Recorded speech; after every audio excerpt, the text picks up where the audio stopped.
Hi, this is Divyaprakash from nuclearmedicinesolutions.in. Today we are going to discuss about should a pregnant radiation worker avoid working in radiation area?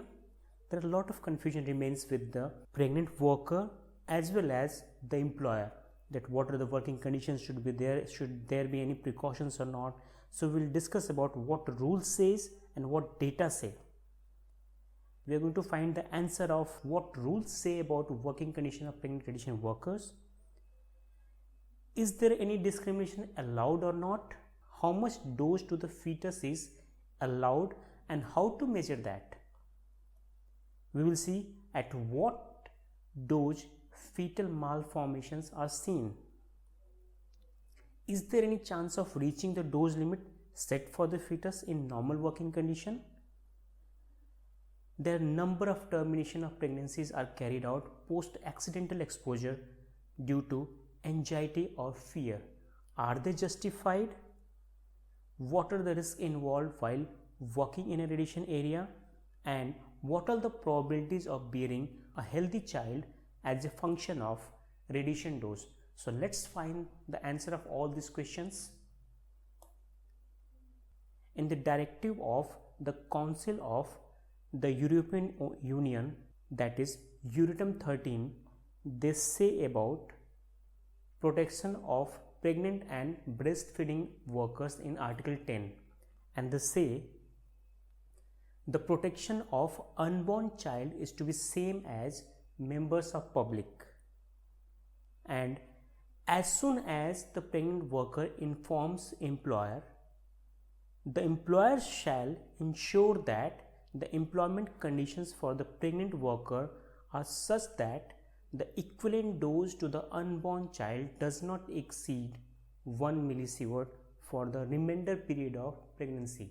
Means the time from where pregnant radiation worker informs to the employer, from that time to the time of delivery, the estimated fetal dose should not exceed 1 millisievert, and the employer should not employ her in a work which involves a significant risk of intake of radionuclide or of bodily contamination. Right? The working conditions should be modified as such that there is no significant risk of intake of radionuclide or of bodily contamination.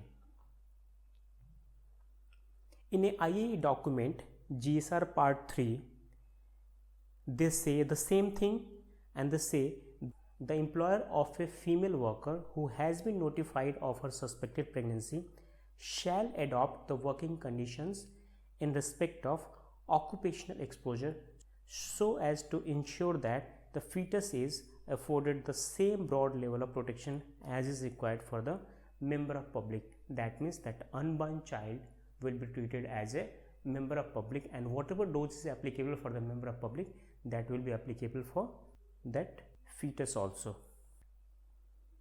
In a IAEA document, a specific safety guide, that is SHG 46, they say the limitations of the dose to the embryo or the fetus does not mean that the pregnant should avoid work with radiation.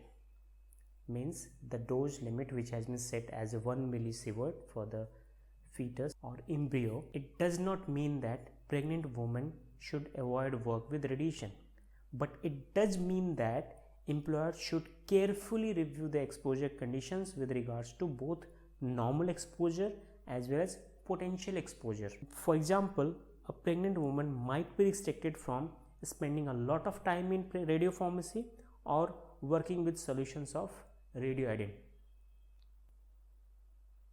In the same publication, they also say the dose to the fetus should be monitored using an additional dosimeter appropriately positioned. Means dose to the fetus should be monitored, but how that can be monitored? It can be monitored using personal electronic dosimeters. But the dosimeter measures dose at the surface, but fetus is inside the womb. So how much dose to the fetus is received? How can that be estimated? So they further says the dose to the embryo or fetus is not likely to exceed 25% of personal dosimeter measurement of external exposure. So suppose on the dosimeter the dose is 4 millisievert during entire period of pregnancy, so the dose to the fetus will be 1 millisievert. So we should not be panicking if there is dose on the dosimeter is 2 millisievert, so there should not be any panic conditions.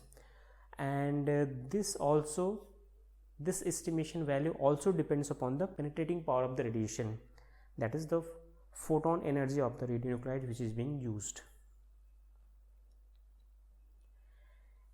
In the publication of ICRP, publication 84, this deals entirely for the pregnancy and medical radiation. And in this publication they say a personal dosimeter worn by diagnostic radiology worker may overestimate fetal dose by a factor of 10 or more. Means it can be a factor of 10 or more, that overestimation can be a factor of 10 or more. And if the dosimeter has been worn outside the lead apron, the measured dose is likely to be about 100 times higher than the fetal dose. So we should be careful while wearing the personal dosimeters for measuring the fetal dose. In nuclear medicine and radiotherapy workers, they generally do not wear lead aprons and they are exposed to the higher photon energies. Despite that, the fetal dose is not likely to exceed 25% of personal dosimeter measurement. Thousands of pregnant women are exposed to ionizing radiation every year, and these all are on the research base. In the ICRP publication they say thousands of pregnant women are exposed for ionizing radiation, which may be because of intentional exposure or the accidental exposure, but they are exposed to the ionizing radiation. There might be anxiety or the panic creation, and the mother goes for the termination of pregnancy. This can happen only due to the lack of knowledge. And for the most of the patients for which the medical exposures are carried out, those are appropriate and the risk to the fetus is minimal.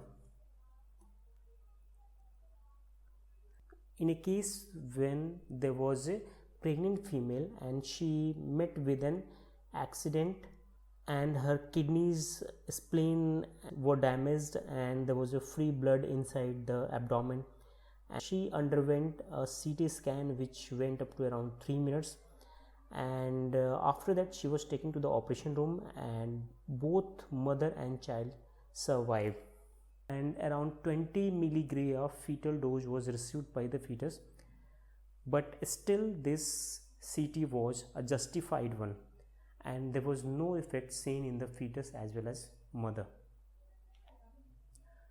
So how much is the risk to the fetus? The radiation related risks vary throughout the pregnancy and are related to the stages of pregnancy and the absorbed dose. Right? If there is too much of absorbed dose, the risk will vary. The radiation risks are most significant during organogenesis and in the early fetal period, somewhat less in the second trimester, and it's least in the third trimester.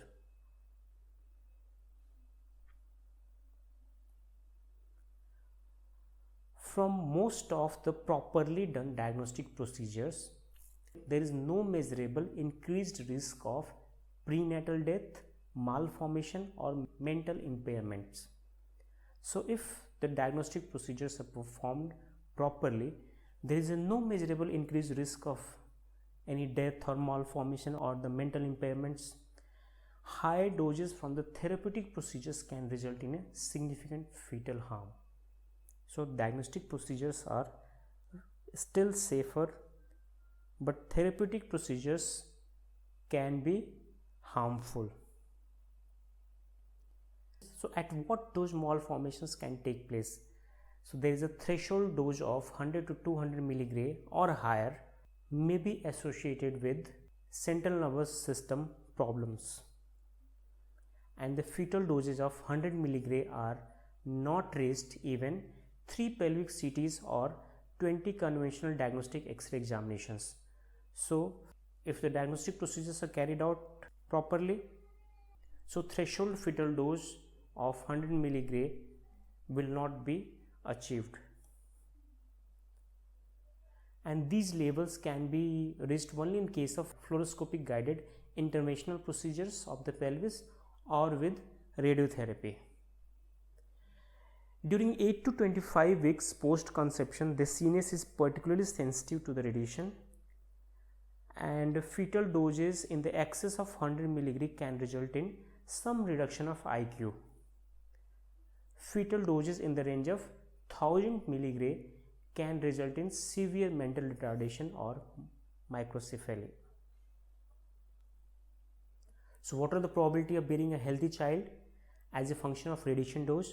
So there is a comparison chart, dose to the conceptus above natural background with the compared with the probability of that child will have no malformation and the probability that the child will not develop cancer within the age span of 0 to 19 years. So if there is a 0 mg, the probability is 97% that child will not develop malformation, and in 99.7% cases child will not develop any cancer. And if there are 0.5, the ratio is same, and this continues up to 5 mg. There is no change in probabilities. When there is a dose of 10 mg, the probability of child having no malformation will remain same, whereas the probability that child will not develop cancer is slightly more than what it was there with the 5 mg. And for the 50 mg, the probability increases slightly more, and with the 100 mg, the probability is changing from 99.7 to 99.1. So in 99.1% cases, the probability that child will not develop any cancer if that unborn child is receiving dose up to 100 mg. In a very busy department of nuclear medicine, which has a facility of PET-CT, gamma camera and the radionuclide therapies, and this is the dose report received by the institution. And when we see the chest dose is 0.95, means the whole body dose is 0.95, 2.9, 4.7, 3.5, 4.6. The highest dose comes to 7.25 millisieverts to a person, 6.85. When we collectively add everything, the collective dose is 34.65 millisieverts, and this dose is for the entire department, which has a PET-CT, gamma camera and radionuclide therapies, and the mean dose is only around 2.88 millisievert in 3 quarters. That means approximately 4 millisievert of dose per annum is averagely received to everyone. So 4 millisievert is whole body dose received by radiation worker in a year. So the abdomen dose will be around 1 millisievert in an year, not the period from for the 9 months, 8 months or 7 months. In an year, 1 millisievert to the fetus will not exceed in a very busy department. So the ladies, you do not need to worry about anything when you are pregnant and working in a radiation area. Thank you very much. In the next presentation, we are going to see, is pregnant radiation worker necessarily need to inform the employer about her pregnancy? Thank you very much.